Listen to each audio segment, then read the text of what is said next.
Welcome to the Unscripted podcast. I'm your host, Sarah Nicastro. Today, we're going to hear what it takes to cut technician turnover in half. I'm excited to be joined today by Dave Sarazen, who is the Vice President of Customer Service at Multivac. Dave, welcome to the Unscripted podcast. Thank you, Sarah. Thank you for having me. Yeah, thanks for being here. So before we get into our topic for the day, tell everyone a little bit more about yourself, your background, your role, Multivac, anything you would like to share. Sure. Let's see. So I'm a mechanical engineer by education, and I started my career in the printing press industry. And after about 2008, that seemed to be an industry that was slowing down a bit. And about 8 years ago, I took the opportunity and moved from back east to Kansas City for a great position with a company called Multivac. Multivac, we manufacture packaging and processing equipment for the food and pharmaceutical industries, primarily vacuum sealed thermoformer machines, tray sealers, and then periphery equipment for all that. And then again, we service the food and the medical industries with that packaging equipment. Great. And you are in charge of customer service. Yes. So we have a team of about 200 within customer service and responsible for all aspects of servicing our customers' equipment, from installation through startup commissioning, then long-term support and preventive maintenance, and so on and so forth. Okay. About 110, 112 field service technicians right now. The remainder are our back office support teams. We have 6 regions around the country, and then our headquarters in Kansas City. Okay, perfect.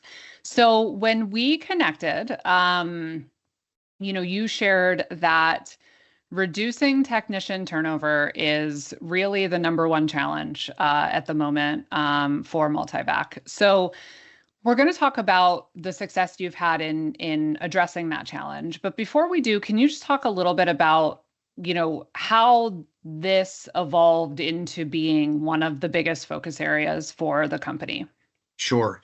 If we go back to COVID, we had some, as many companies did, we struggled with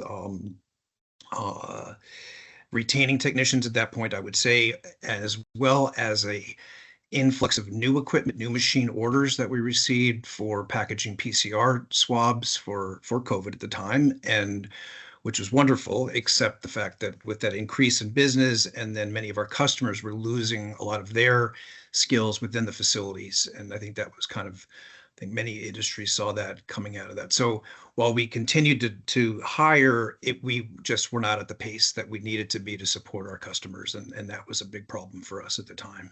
Mm-hmm. And it's remained so. It's remained so. I believe, we're at a point right now after some of the effort and work that we've done over this period of time.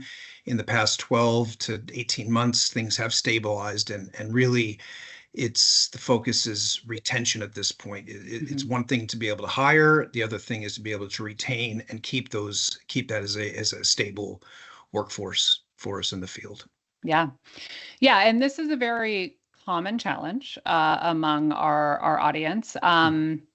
You presented on this topic at Palm Springs, and it caught my eye because I think anyone would kill to have your secrets of how to cut turnover in half. So we're going to talk through, some of the different aspects of your strategy and tactics and, what has led to that success. So these are really in no particular order, but we're just going to kind of talk through some of the different points that have been a part of your strategy. There we go. Lost you on camera. There you are. Okay. So the first is around mindset. So being willing to evolve, being open to change. Can you speak a bit about the importance of that? Sure. I think one of the key pieces of that at kind of the onset 7-8 years ago was really building a team of service management, like-minded individuals, strong individuals that we really were collectively focused on what's the right audience to go after, and how then do we bring technicians in and retain. I think that is obviously recruiting is critical. And that I think was where really that path started, and lining ourselves up to target the audiences that we were looking to hire from. I would say that was, I think, really the primary change. And maybe not as traditional as many companies did, or even as in my previous careers, as we focused on. And here, just looking at the different cohorts and obviously that go into that detail a little bit, but veterans were a key part to our strategy, and we have about 31% of our workforce are made up of military veterans, and for me, a key piece of a technician is not just the technical part, so is really the soft skills and the respect of our customers. We're very proud of the equipment that we make and the industries that we serve, and to have individuals that we really have those skills, the empathy for our customer situations, and how do we get through that and do it professionally and do it successfully, is because there's typically a lot of emotion involved around down machines or down lines at that point. Yeah. So veterans were a key piece of that, Sarah. Okay. So the openness to change really was around, not kind of doing the same old, being willing to look in different places, being willing to put more focus, I'm imagining, on the soft skills piece, and not only looking for technical skills. So as you mentioned, 31% of your technicians today are veterans. So that obviously worked well. And that was a relatively new kind of focus area at that point. Is that correct? That's right. And I think that we did have a small team of veterans, I would say, at the point when we began this journey, and we've continued to do that and engage with a number of military outfits around the country for job fairs, and also referrals of current veterans to others, of course, is a great way to do that as well. And I think a piece of this, which is important, is really the culture of Multivac and the environment that we're in. We're a privately held company, about 1.5 billion euro globally, and it's very much a family culture, a family feel, and I've been very well supported throughout this endeavor by not only our management teams in Europe and in the US, but also from our HR department has been another key area that really from the growth and the supporting that and really doing the right things and having the support from our HR team was critical as well, Sarah. Yeah. So when we think about, just one more question on the success that you've had with not only recruiting, but retaining veteran talent, is there any learnings you can share in terms of like how you communicate well the opportunity to them of these roles? What seems to resonate with those folks in terms of we've talked before, Dave, about how I wrote an article once called "Field Service Has a Branding Problem," right? Like if you say, would you want to come and be a field technician? Sometimes people don't really know exactly what that means, or what the work entails, what the industries that you're going to be, working day to day in are, et cetera. Is there any learnings that you can share on how you've successfully articulated the opportunity to folks in a way that seems to resonate well? I think one piece of it is we're very transparent as to what the role is and the environments that these individuals will be in. Some of these facilities and plants can be very challenging in the meat processing industry and upfront, and also really try to set the expectation. If an individual hasn't been on the road, we will sit down with them very clearly and go through a typical schedule from another technician. Our interview process involves our regional supervisor teams, where we bring them into one of our facilities around the country and invest in that piece of it. We do a number of tests with those individuals, both written and practical tests, and set up a couple of unique pieces there, I think, which were critical, as well as bringing them onto the equipment and having them identify components, identify different areas of the machine, that particularly on the control side. And these are individuals that one of the, I think, culture, the big shifts is that we're not looking for seasoned technicians anymore, Sarah. I think that we've learned, quite honestly, I think there's potentially a lot of bad behavior that'll come along with a seasoned technician who's been out there for 20 or 30 years in a particular industry. And with ours, we would much rather get really, I would say, fresh out of either military, trade school. A lot of times it's universities, young engineers coming out that want to have some time to do that. And if they have the learning capability to learn the machines and the motivation to do that, we would much rather take that opportunity and train that individual from the beginning on the proper way to service and maintain the equipment. And in fact, it's interesting because we even hesitate sometimes on if a current customer has an individual that is interested in joining Multivac, we can be a little bit very selective there, because oftentimes they think they know more about our equipment than they perhaps do. And to try to break that cycle and train them in the proper method can be sometimes more difficult than it is with a new individual that hasn't had the exposure. Yeah, that makes sense. I want to go back to a point you made about transparency, because you said at the beginning, this isn't just about recruiting, it's about retention, right? The goal isn't just to bring people in the door, it's to keep them. And I think that's such an important point, because without transparency, it's probably relatively easy to recruit. Maybe not easy, but easier, right? If you can play up the positives, downplay the challenging bits, that sort of thing, right? But when it comes to retention, people get in the door, they realize what they're really going to be doing, or what some of those things to be aware of are. And then if that isn't aligned, they're going to move on right away. And so I like that point about, being upfront from the beginning, because while that may make that initial recruiting a bit harder, I think that's where the success in keeping those folks, partly can be attributed to.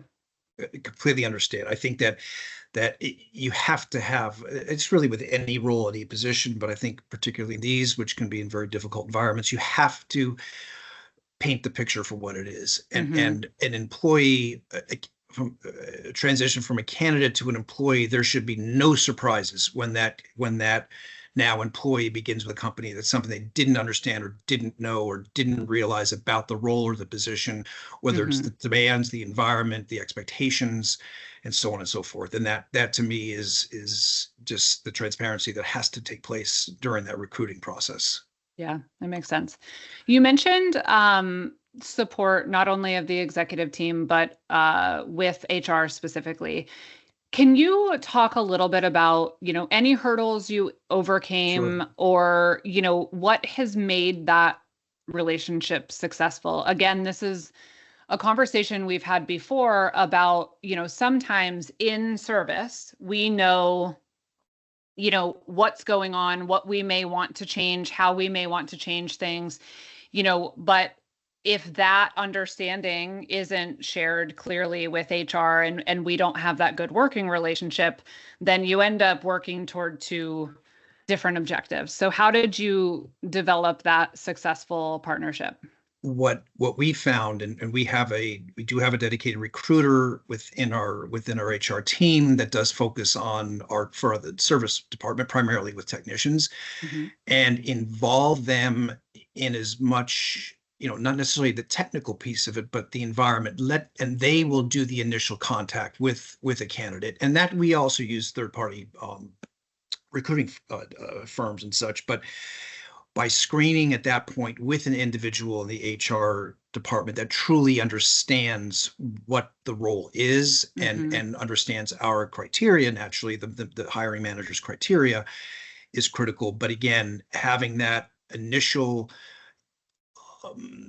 discussion and kind of vetting of the candidate is important. And again, it's the knowledge that individual in HR has to have. It's not just getting resumes and passing them through to a hiring manager who's going to review them, have some conversations. And they're very good at picking out, individuals that have more, more skills than just perhaps what's on a resume, or Mm-hmm. interests that maybe dovetail into the role, Mm-hmm. and to get them excited. And then we really, all the way through the process, it's kind of a fun process that we would do it, I think. And ultimately, I will do kind of the final interview of that candidate after they've done all the important hard things. I'll get on and spend 45 minutes kind of not even interviewing as much as describing the role, ensuring that they fully understand it, giving them a bit of my background and giving them some Mm-hmm. of the excitement that I have. But what we find is that the candidate hears the same message all the way through that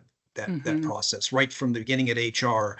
And I'll always ask, how has that, my first question will be with the candidate is, how has the process gone so far? Mm-hmm. As far as speed, perhaps, but also what they've learned. And when I honestly, and you think about recruiting an individual, and you always want to have questions at the end when you ask a candidate questions. What else do you have of me? And 9 times out of 10, they will say, you guys have covered it so well throughout the process, I don't have any more questions. Or they might Mm-hmm. touch on something that I said. So to me, it's a team approach of recruiting, and having that strong HR department to understand what we're looking for. Yeah. If that You makes know, sense. it does. And I think part of this is, we talked first about sort of the mindset shift and the willingness to do things differently. And, that has to be communicated really clearly to HR, or, what happens is they continue evaluating and vetting based on, what the criteria were before. So before, maybe you wanted experience and you wanted, X, Y, and Z, right? And if they're not really clear on, not only here, use these filters instead, but the thinking behind it. Because to your point, a lot of leaders that I speak with that are seeing success in finding strong talent, it is finding it more creatively, right? So not Mhm. just to your point, partnering with, career fairs and things like that, but like you said, looking for those adjacencies. I love learning new things on YouTube and then building X, Y, or Z, or Yep. I, do this as a hobby, and sometimes if you know kind of what you're looking for, and you mentioned, a willingness to learn and the soft skills and things like that, you need to kind of be able to pick those things out from different aspects of someone's background, or, Absolutely. what they share. So it is really important. Um, the other thing that Multivac has done is created a detailed, structured growth path. Can you Yes. talk a little bit about that? Sure. And that's really where it is a career versus a job. And that is something Mm-hmm. that we emphasize in that recruiting process. And then certainly as they begin with the organization, and we are all about um, promotion and opportunities within that team. And I tell a story. When I started 8 years ago, I think if you were a technician in the field and you didn't want to do that anymore, you had two options. One was to either move to the headquarters in Kansas City, or you were finding another job, right? And we Mm-hmm. have completely changed that, and given these individuals paths that are very, if they want to remain in the field, a very structured progression from a level 1 to a level 2 to a level 3, which is wonderful. Also, given the opportunity, if they want to move more towards management, we have our supervisor teams. We have 6 regions and 2 to 3 supervisors in each region, and we will promote those individuals into supervisors. And ultimately, that supervisor pool is who we pull from to take the next step, which is the manager or the director of that region, Mm-hmm. and give them that path. We also have, depending on more toward the latter part of their career, if there's interest, and this is a pretty demanding job, and again, in a difficult environment in some of these facilities.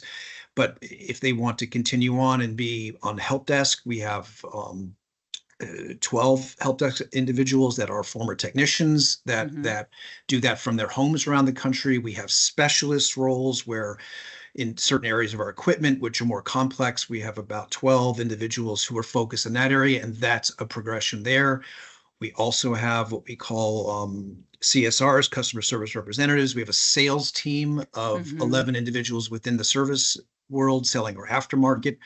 And those individuals can also be interested in that type of a role and a career. And there's a few other ones, but really, and letting the candidate know, letting them know up front that, you know, look, spend a couple of years doing what you're doing, but there is a future here. We want to keep, we want to retain you. And here's opportunities that other technicians have taken. And I selfishly hope it's within the customer service area, but oftentimes it can be into the sales area or other areas within our organization. So retention throughout the company is really the focus there as well. So which is another important distinction, you know, because we're past the era where someone's going to come into a field technician role and just want to stay there for 20 years, right? And so again, this is another area where companies really need to be willing to shift their thinking and shift their approach to align to what today's talent wants and will stick around for, right? So, you know, it's still a great way to bring people in and have them serve in that role for years and then progress into other areas of the business. But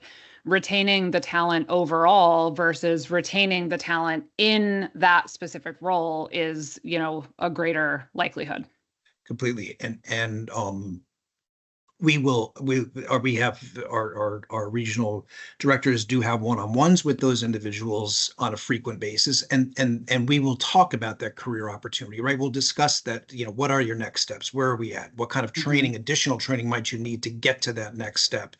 Or exposure into different areas, and we will schedule those technicians. We'll give them that exposure and get their, you know, get them thinking and excited about that next step in their career. Yeah, that makes sense.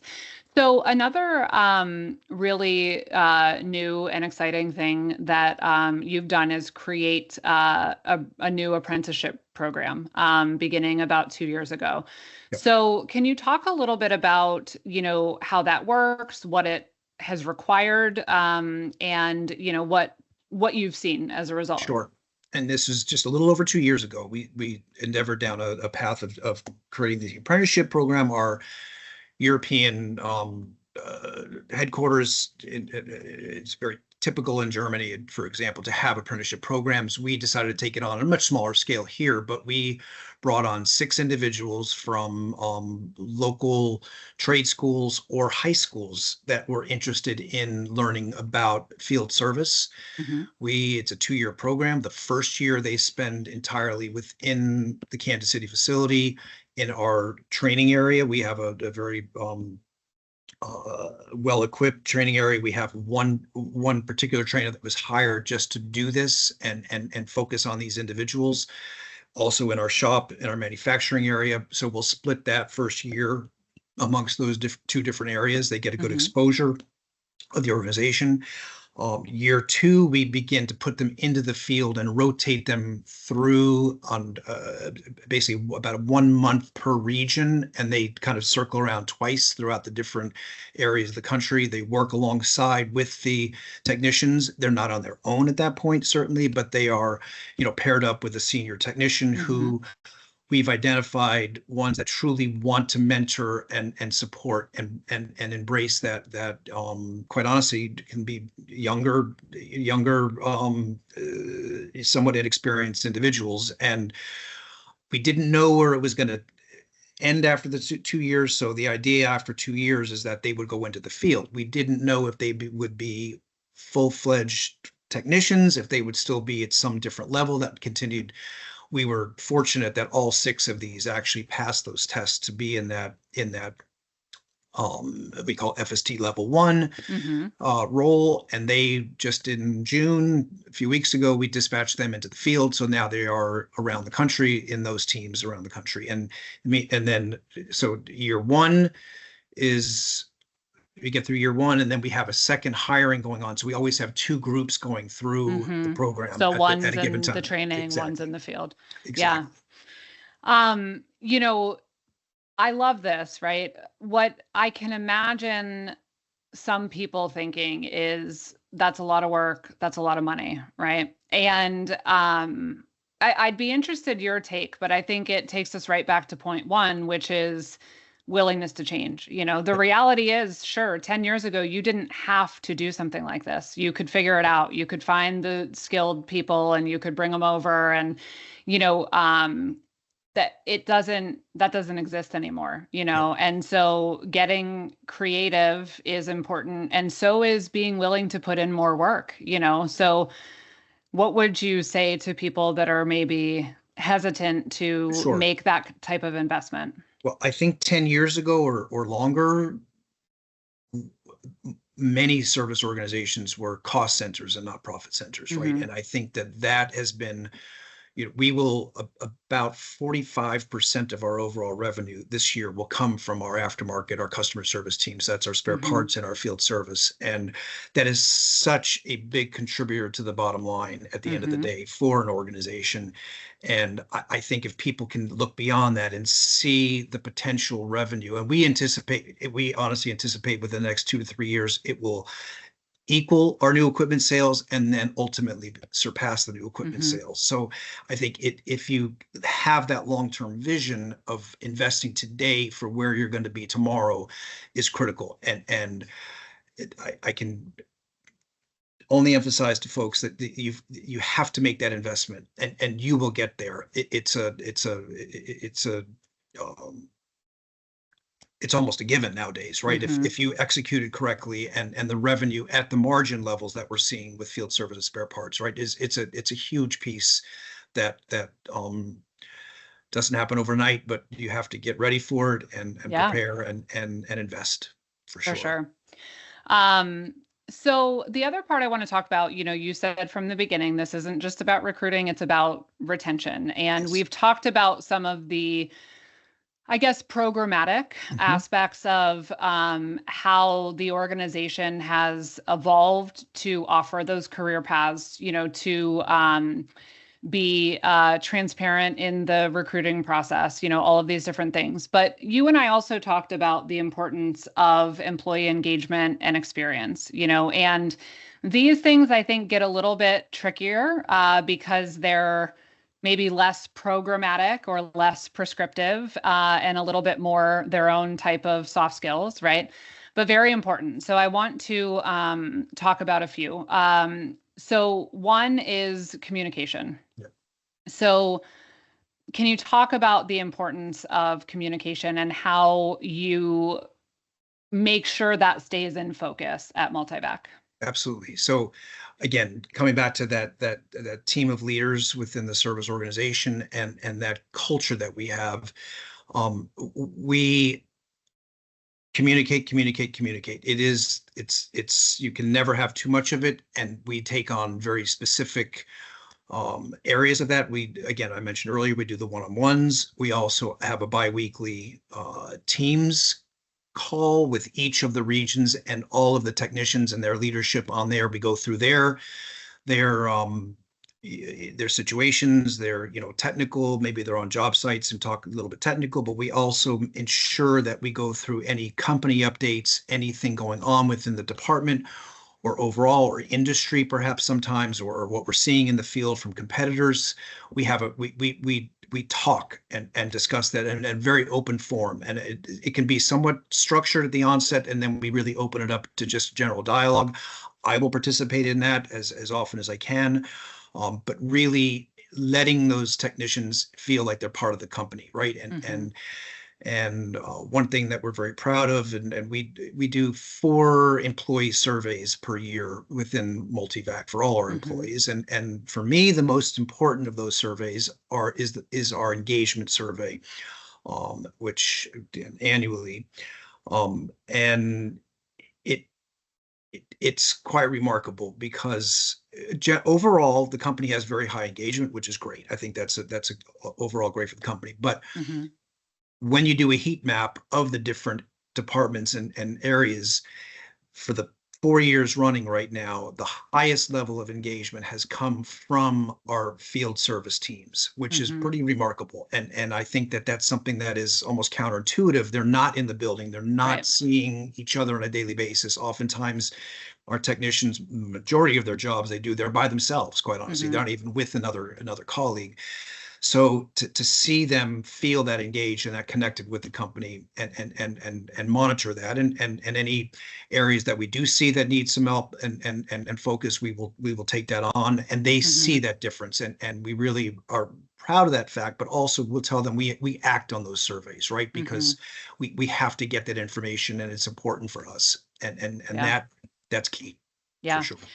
It takes intentional commitment, right? Absolutely. To have to put the effort into keeping those people engaged, giving them those opportunities for connection, for that dialogue, right? Making them feel part of something. So it's great that you see, scores that show you that effort is paying off. Another thing we talked about is the importance of recognition. So can you Absolutely. talk about that and how you recognize some of the efforts of the teams?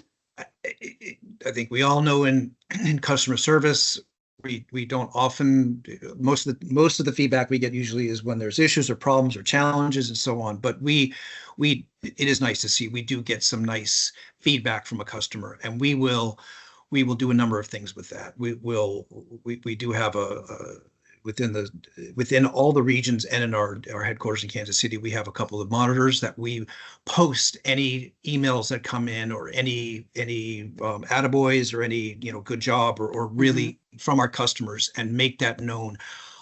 We I personally will recognize any technician when that happens, reach out to them. I'll give a call, I'll send them a note and say, hey, great job. We appreciate what you're doing. But it is recognition. It's making sure that they know. Oftentimes these teams, they don't want to be in the spotlight necessarily, but they do appreciate knowing that what they've done has affected and impacted a customer in a positive way. So that's one area. We also so constantly bringing that up to employees, I think, is important, or our technicians, is important. Also, we do something called a spot award, and it's for the whole company can do this. But if someone goes over and above what their daily job is, and we encourage that, we give these out, someone else, it could be a manager from a different department, manager from different areas, calls out that effort and success perhaps, and we recognize them with a spot award, anything from $100 to $500 or $600, depending on the impact that individual had. And it's just them seeing and feeling that they were appreciated, and you have to be appreciative, and you've got the other things that we do. I think that having a relationship, and I enjoy getting out to the field. I enjoy speaking with our technicians, and it's hard with 112 technicians, but you create a trust and a bond with that they're just not out there. And I tell them all during the interview process that it's the most important job in the company, hands down, the most difficult and the most important. Without their success, we have the company as a whole, but certainly the service department cannot be successful if our technicians aren't. Yeah. I love those examples. You also talked about management meetings with dinners. So that's another way that you're investing in that face time and building those personal connections. And I will say that, over years of having these conversations, I've never heard a leader say that there is any substitute or shortcut or replacement for just going and spending time with people in person, getting to know them and building those relationships. I think it's very, very important. Should I share on that a little bit? Yeah. What we do there? Okay, so we have our monthly our senior management meetings, where we get together as a team one day a month, and 6 of those, because we have 6 regions, 6 of those we will travel out to the region, where we have, let's say, the Monday and Tuesday would be the technician meeting. So we bring all the technicians in for their regional meeting for 2 days. And then on that, the second day, the remainder of the management team fly out, and we will, on Tuesday evening, we will have a dinner with all of the technicians in that region. So there's, average 20, and then our management team, from our CEO to the rest of the rest of the team, that we spend time with them and just have a very casual dinner. We encourage them to, kind of float around a little bit and get to know our head of HR, get to know a little better our manufacturing heads and our sales folks and things like that. So it's really, they are feeling connected with the company and having very casual environment. And that's, it is quite an investment, but they see their importance, I think, or they feel connected with the company. And I think that also contributes to that engagement level that we've seen. Yeah. And the retention, the loyalty. It's it's different when you who it is you're working with, even if you don't see them all the time and, you're mostly in the field doing your own thing, you know them in real life, in person, you've spent time together, those in-person gatherings don't have to be frequent to be, very impactful. And I think it's, a really good investment, and probably a bigger part of success than you're able to, specifically point to. Or measure, and it's difficult to measure something like that, right? And again, much of this that we talked about, the recognition and the communication, there's not a lot of cost associated with that, right? It really is something that just it has to be intentional. Has to be on a cadence. You have to, you can't just go 2 or 3 weeks and not do anything, right? You have to continuously do what, say what we do and do what we say, right? And I think that's critical, and it's appreciated. And not that they're going to run up and say thank you, but you can tell ultimately they typically really enjoy their jobs. They enjoy what they do. They enjoy it's a very, they probably don't have the same problem twice in the same year. We don't do widgets. These are very complex pieces of equipment, a lot of automation. And they truly enjoy what they do. And also, which is very fun to see, each region has a Teams page that they all go on to. And, and I'm included in a couple of them. And if they have, issues or a problem at a particular site, they'll put it out there, and the others will feed back. We, of course, have a large tech support team, but sometimes with having your direct colleagues, it's kind of nice to have that. And constantly learning, constantly supporting each other in that format, which is nice. Great. The other piece I want to touch on, just because I think it's important, is offering 2 schedules and respecting time off. Yep. Can you talk about that? Add another key piece to it. So we do have 2 options for schedules. One is we call it 10-4. So a technician would work 10 days and then off for 4. The other one is a 5-2. So they work 3 5-day weeks and per month, and then 1 weekend per month. But I don't think there's anything worse for a technician than to have a schedule, and then coming toward the end of it, it's going to be your downtime, and a manager says, sorry, you need to stay out for another week. We need you out there. That's not good, right? We try to encourage a work-life balance, and they have to get away from their job. They have to have that time. They have to be able to plan for it, and we have to be able to respect that. At the same time, we also monitor their average weekly hours that they're spending in the field and getting paid for it, basically. And we've kind of determined through feedback from the teams is somewhere between 52 and 57 hours is what makes it comfortable for them. They have a certain lifestyle that they want to maintain, right? And we will ensure that they are within that window, right? That bandwidth. And if you only give a technician 40 hours a week, they will leave. And also, if you do 80, 90, 100 hours a week, they will leave. We will burn them out. And how do we keep that? And we monitor that, like I said, on a weekly basis. We report out every month on that, where we stand around the country for that. And I think that's important for them. And considering the fact that most of them are only in their own beds 6 nights a month, typically, right? And the rest of the time they're in hotels. So it's important. It's important to absolutely know. Yeah. Okay. 2 more questions. Sure. When we were talking through some of these things, you said something that really stuck with me. You said, most of this is just good leadership. And I agree. But it's then maybe surprising how many people are failing to get it right. So what are your thoughts on why that is? Why is it such a struggle if it's as simple as, making a commitment to good leadership?